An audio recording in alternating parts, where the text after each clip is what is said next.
El 4 de abril de 1917, un carguero argentino es hundido por proyectiles alemanes. En el Congreso de la Nación, los diputados socialistas apoyan la moción de los conservadores y de una parte de los radicales para romper relaciones con Alemania. Comienza una fuerte disputa dentro del Partido Socialista. Un grupo de militantes sostiene con fervor la neutralidad ante la guerra. La dirigencia los expulsa. El 6 de enero de 1918 fundan un nuevo partido que busca convertirse en la verdadera opción revolucionaria del país, el Partido Comunista Argentino.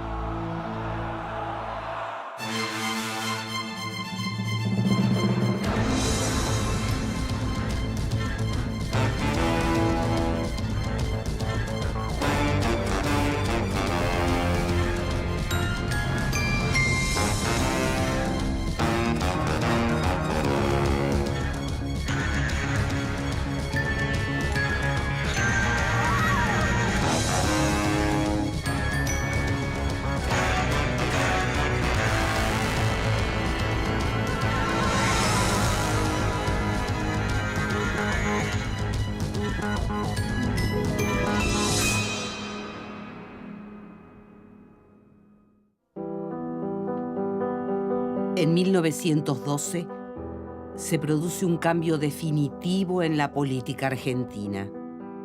El presidente Roque Sáenz Peña impulsa una reforma con el objetivo de darles legitimidad a los comicios. Instaura el voto secreto y obligatorio para todos los hombres. Establece la confección de un padrón único y permanente para acabar con el fraude electoral. E instituye el sistema de lista incompleta, que permite la representación de las minorías. El socialismo lleva más de una década luchando en nombre de los trabajadores. Gracias a la modificación electoral, obtiene por primera vez una importante representación en el Congreso.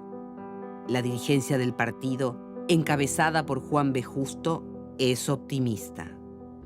Creen que desde el Congreso podrán imponer las reformas que acaben con la desigualdad entre las clases sociales.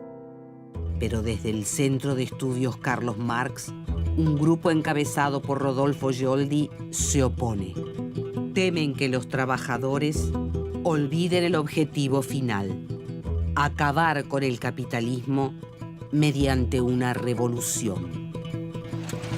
El Centro de Estudio Carlos Marx fue eso, un centro de estudios, un intento de desarrollar la reflexión sobre el pensamiento marxista que fundan algunos jóvenes del Partido Socialista, muy jóvenes, que tenían ya la preocupación de rescatar la tradición marxista frente a un Partido Socialista que poco a poco se volvía más reformista y solo tomaba a Marx como una referencia entre tantas. El 28 de julio de 1914 estalla la Primera Guerra Mundial. En Europa, el socialismo se divide. Dentro del Partido Socialista Argentino también emergen las tensiones. La dirección expresa su simpatía por Francia y Gran Bretaña. Por su parte, el grupo que se reivindica como marxista defiende la neutralidad. Sostienen que se trata de una guerra entre imperios, que buscan una redistribución colonial del mundo. Por lo tanto, la clase obrera internacional debe luchar por la paz. En 1917, un barco carguero de bandera argentina es hundido por un submarino alemán. Los diputados socialistas votan por la ruptura de relaciones diplomáticas con Alemania, junto con los conservadores y con algunos radicales. Dentro del partido, el conflicto se desata. El grupo opositor, encabezado por José Penelón, Rodolfo Gioldi y Vittorio Codovilla, es expulsado. El 6 de enero de 1918, fundan el Partido Socialista Internacional. Una nota a destacar es que el proceso de ruptura del Partido Socialista va a ser a través de una muy dura discusión que se va dando comité por comité. Se ve un toque muy democrático en el funcionamiento de ese partido, aunque se acusan ambos bandos de antidemocráticos uno al otro, como no podía ser de otra manera en un proceso de ruptura, pero si uno repasa el periódico socialista, La Vanguardia, de ese momento se va a encontrar con que se enfrentan barrio por barrio y votan a favor o en contra de el tema de la guerra, y bueno, eso puede seguirse, es apasionante realmente cómo van jugando posiciones diferentes y debatiendo acaloradamente en cada lugar. El 7 de noviembre de 1917, los obreros y campesinos soviéticos, liderados por Vladimir Lenin y León Trotsky, toman el poder de Rusia. Comienza la primera experiencia comunista de la historia. Las repercusiones recorren el mundo entero.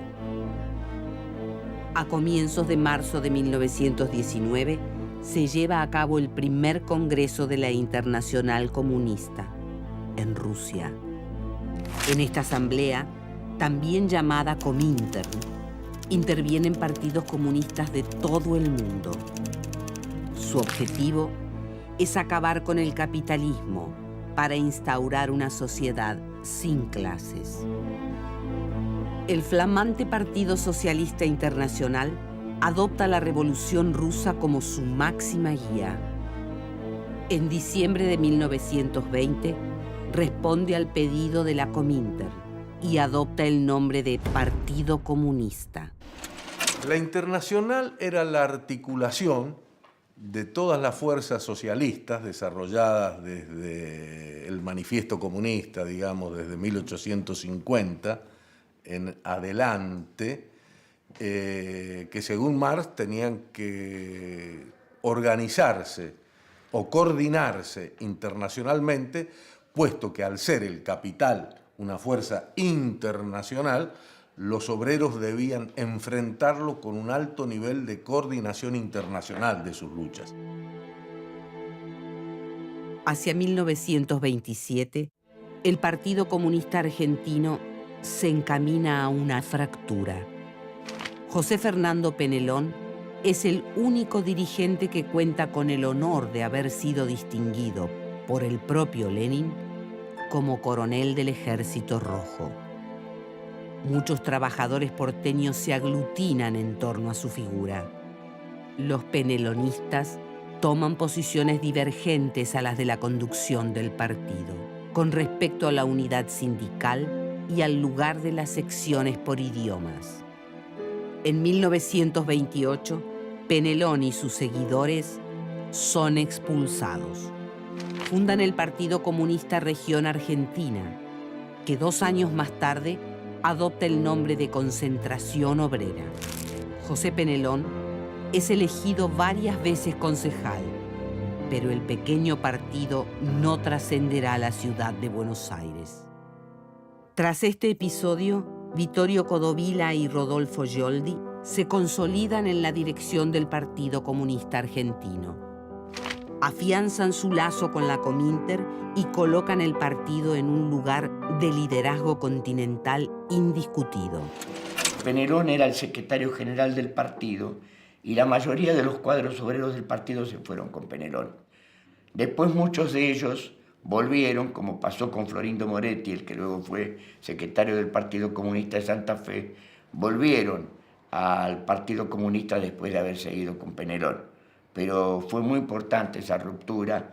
La mayoría hubo una lucha por los locales que tenían, se quedó con varios de los locales. Fue una ruptura muy importante. El 6 de septiembre de 1930, el general José Félix Uriburu encabeza el primer golpe de Estado de la historia argentina. Comienza una etapa de fuerte represión sobre el Partido Comunista. El gobierno militar lo declara ilegal. Dentro de la Policía Federal se crea la sección especial de lucha contra el comunismo. Los detenidos sufren torturas y encarcelamiento. Muchos militantes de origen extranjero son expulsados del país. A pesar de las condiciones adversas, un gran número de estudiantes e intelectuales se suma a las filas del partido. Dentro del movimiento obrero se consolida la línea más combativa. Ese mismo año se produce en Estados Unidos una terrible crisis económica que repercute en todo el mundo. Argentina no es la excepción y pierde su posición privilegiada como exportadora de materias primas. Para abastecer el mercado interno, se desarrollan nuevas industrias. Una gran cantidad de obreros rurales emigran a las ciudades en busca de trabajo. Muchos de ellos tienen su primera experiencia sindical de la mano del comunismo. Hay huelgas de gran alcance, como la huelga de la construcción de 1936, que dirigen en gran medida a los comunistas. Hay grupos de trabajadores de antecedentes anarquistas, por ejemplo, que se incorporan con su militancia y con su experiencia de lucha al Partido Comunista en esta época. Sí, es una época muy destacada en esa trayectoria partidaria. Yo creo que este periodo de los 30 fue el mejor periodo del Partido Comunista en su relación con el movimiento obrero. En Europa crece una nueva tendencia política, el fascismo, que se declara abiertamente anticomunista. En Italia y Alemania se consolida en el poder, conducido por Benito Mussolini y Adolf Hitler. En agosto de 1935, el séptimo Congreso de la Internacional Comunista abandona su política de fomentar y encabezar la revolución sin alianzas, fuera de la clase obrera. A partir de entonces, impulsa la formación de coaliciones populares en todo el mundo para enfrentar la amenaza fascista. El Partido Comunista Argentino acata esta directiva. Comienza a entablar relaciones con los partidos burgueses democráticos. Gran parte de sus esfuerzos los concentra en luchar contra el fraude electoral que realizan los gobiernos conservadores. En 1938 apoya la candidatura del radical Marcelo Torcuato de Alvear y luego la gestión del presidente Roberto Ortiz. Dentro del sindicalismo, converge con los socialistas tras muchos años de separación de ambas corrientes.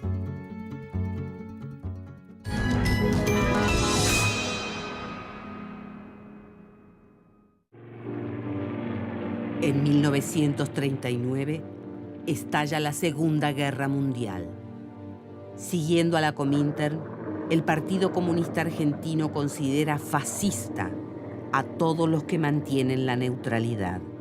Así es como califican al presidente conservador Ramón Castillo y a quienes comandan el golpe militar que lo derroca el 4 de junio de 1943. Los militares que toman el poder son un grupo en el que conviven nacionalistas, pronazis, partidarios de un entendimiento con Estados Unidos y otros que apoyan la neutralidad frente a la guerra. Todos coinciden en que el comunismo es el enemigo a vencer. Ven en las pésimas condiciones de vida de la clase obrera argentina las bases de una posible revolución comunista. Durante las presidencias de los generales Pedro Pablo Ramírez y Edelmiro Farrell, se destaca el secretario de Trabajo y Previsión, el coronel Juan Domingo Perón.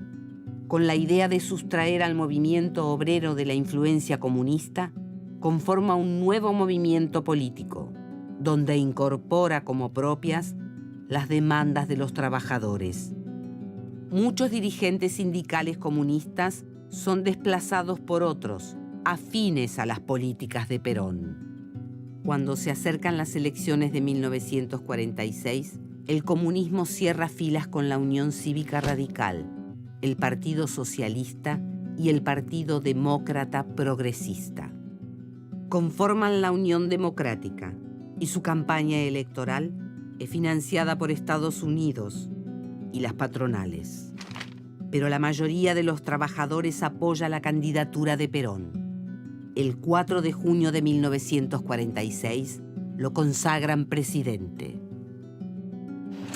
Yo recuerdo que en la fábrica, yo he trabajado en varias fábricas, los obreros decían, mire, Ato, dice, ustedes son buenos para delegado, dice, pero para la política está Perón.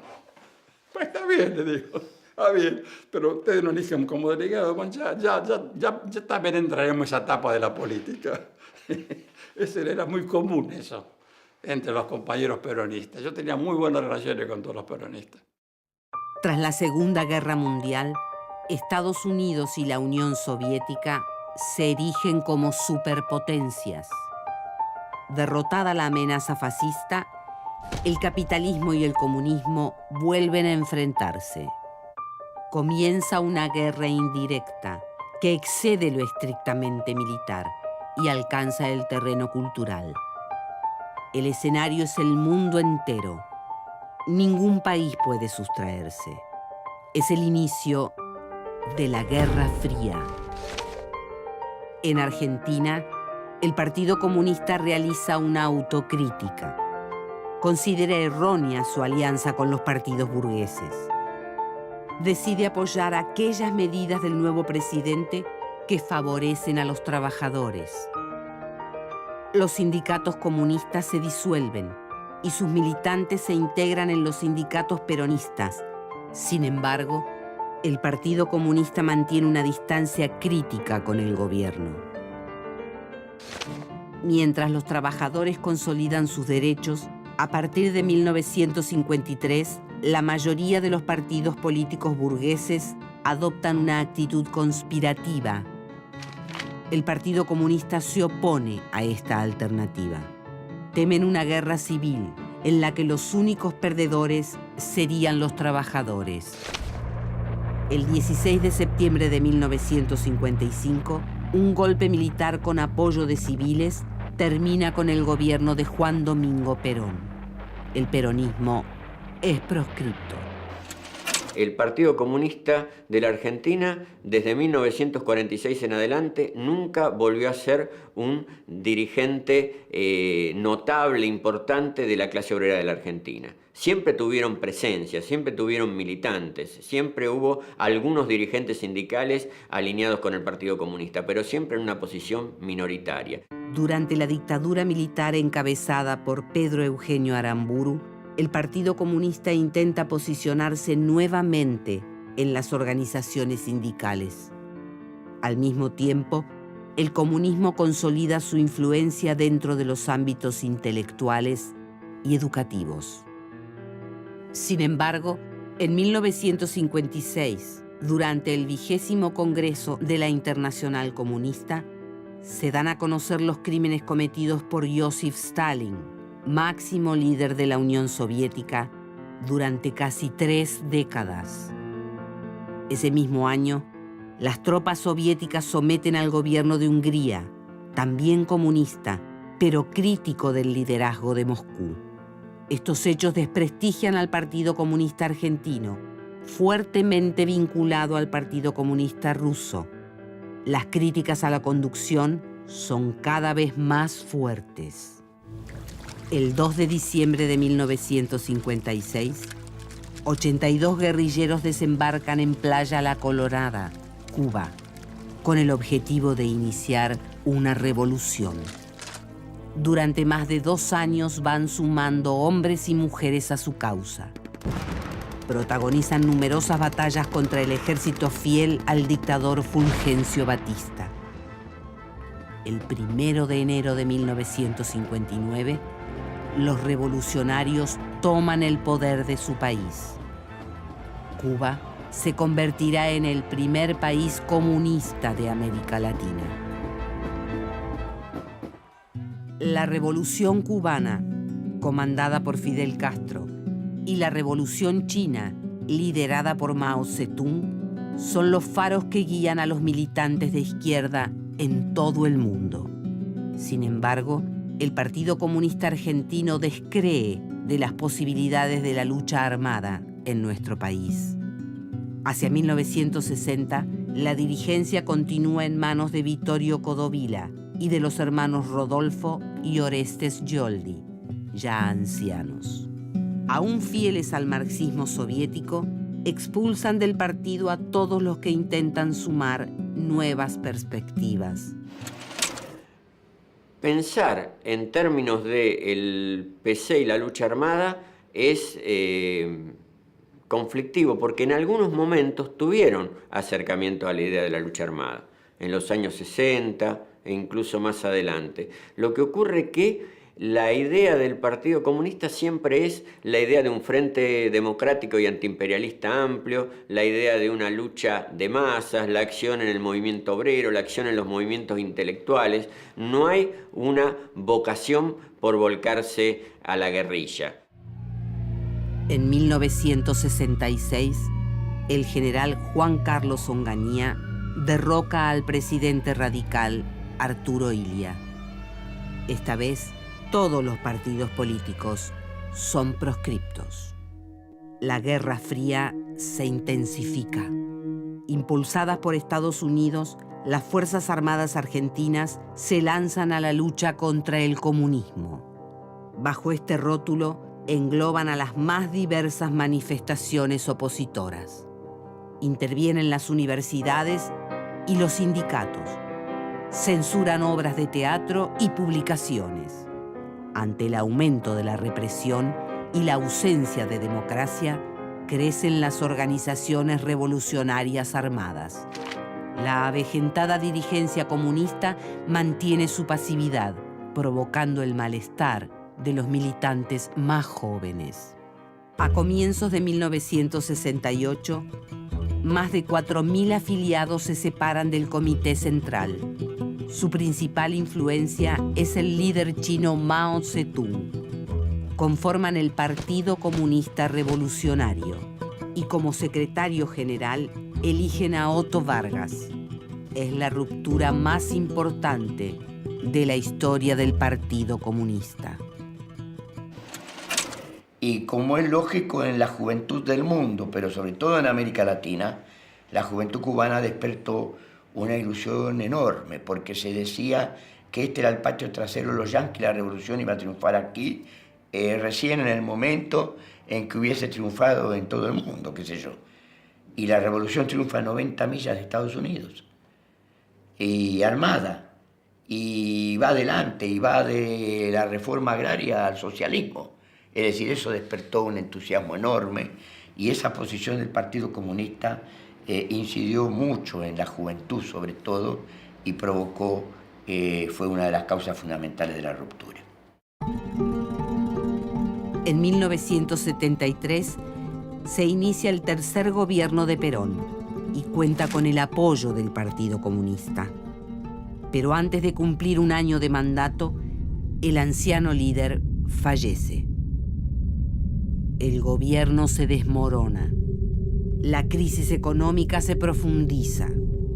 Dentro de las Fuerzas Armadas se consolida un grupo golpista que se propone imponer el orden social a sangre y fuego. El 24 de marzo de 1976 toman el control del país. Inicialmente, el Partido Comunista repudia el golpe de Estado. Sin embargo, la dirigencia encabezada por Orestes Gioldi reconoce la crisis social, económica y política que atraviesa el país y está dispuesta a no prejuzgar al denominado proceso de reorganización nacional. Sostiene que la dictadura cuenta con un sector liberal y constitucionalista encabezado por Jorge Rafael Videla, que sirve de contrapeso al sector fascista encabezado por Emilio Macera, dispuesto a todo para acabar con cualquier posibilidad revolucionaria. Mediante esta interpretación de la escena política, el Partido Comunista nuevamente intenta discernir entre democracia y fascismo. Mientras tanto, muchos militantes del partido sufren la persecución, la tortura y la desaparición. cuando la democracia retorna, encuentra al Partido Comunista muy debilitado. Pensábamos, o pensaba la conducción partidaria, de que los sectores que tenían diferencias con la hegemonía fascista eran más fuertes. Eran más fuertes, tenían más... Yo creo que eso fue un error. Eso fue un error. Pero, bueno, después la práctica fue confrontar, por supuesto, en la medida de las fuerzas que teníamos. 1986 es un año de grandes transformaciones para el Partido Comunista Argentino. Comienza un recambio generacional, un viraje. Durante el 16º Congreso del partido, sus integrantes se plantean una fuerte autocrítica sobre su posición durante la dictadura. Por primera vez en su historia, el espejo soviético es abandonado. La nueva dirigencia revaloriza el proceso político latinoamericano y sus luchas. En 1991, las tensiones acumuladas dentro de la Unión Soviética provocan su colapso. Junto a ella, concluye la división bipolar del mundo y se inicia una etapa caracterizada por la hegemonía norteamericana. Muchos dirigentes y militantes dejan el Partido Comunista. Las causas son las redefiniciones políticas y la sensación de fracaso histórico. La Tercera Guerra Mundial fue una guerra ideológica, política, resuelta con los medios de comunicación y propaganda, en donde el mundo socialista era deficitario y atrasado en relación a la potencialidad que en el tema de armas de comunicación y de ciencia de la comunicación para manufacturar el consenso de las masas había desarrollado el capitalismo. Pero bueno, estamos muy orgullosos de haber mantenido las banderas. El Partido Comunista Argentino nació en 1918 como una alternativa revolucionaria para los trabajadores de la Argentina. Durante mucho tiempo, las decisiones de la dirigencia estuvieron guiadas por la voz de la Unión Soviética. Esta relación condicionó su interpretación de la realidad nacional. Si bien siempre fue un partido minoritario, su influencia entre obreros y estudiantes fue fundamental en el desarrollo político argentino del siglo XX.